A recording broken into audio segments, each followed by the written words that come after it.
Mercer struggled to get anything else done that day. He told himself it was because of the incident with William Douglas. He'd gotten far too many emails about holy silver, even a few phone calls. But this man had come into his yard, had violated the safe space he'd worked so hard to build for himself and his daughter, and demanded something of Mercer that he'd vowed never to return to. All while a vampire, whom William would have probably been thrilled to see that very holy silver used on, hung from Leah's trap 10 feet behind the door. A gorgeous vampire, with a sensual edge that bordered on cheesy.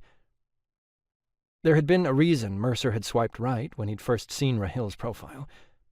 It just wasn't a good one. The romantic notions of his heart could leap for Rahil as high as it wanted, but that wouldn't mean there was a place for him in Mercer's life. Mercer was busy. He was accustomed to being alone.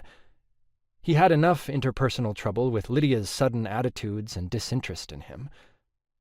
He didn't even want to imagine her reaction if he had to sit down with her and tell her he was substituting her dead mother for a vampire. He'd made it clear over the years that vampires were not the villains that society made them out to be. But they'd never talked of them beyond that. They had never watched media that featured vampires, never mentioned it when vampires appeared in the news, which was daily now that Vitalis Baron protests were sprouting up, and Wesley Garcia Smith's trial was ongoing. Never even referenced them during discussions of non-human lineages, and what it meant to come from an identity that held trauma in their bones. Mercer couldn't ruin that easy truce by suddenly bringing a literal vampire into their lives, much less as a partner. Especially if people like William Douglas were going to keep showing up demanding holy silver. The only thing worse than forcing Lydia to accept a new guardian figure in her life, and that was the only option Mercer wanted out of a relationship, not a quick fuck or a casual fling, but a genuine partner, would be to go through the work of helping her accept and build a familial bond with that person only for her to lose them, too. All of this was going to give Mercer a migraine.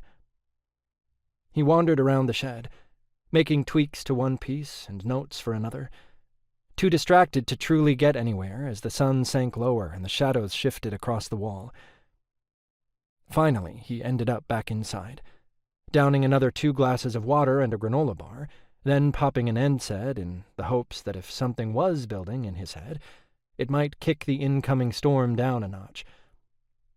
He gave Kat a series of back rubs and a kiss on her muzzle, for which he received 10 more kisses in return.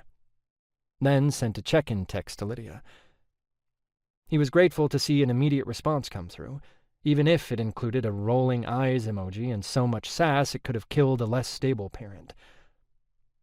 Completely against his will, his fingers inched toward the damn dating app. Perhaps one last glance. He wouldn't say anything.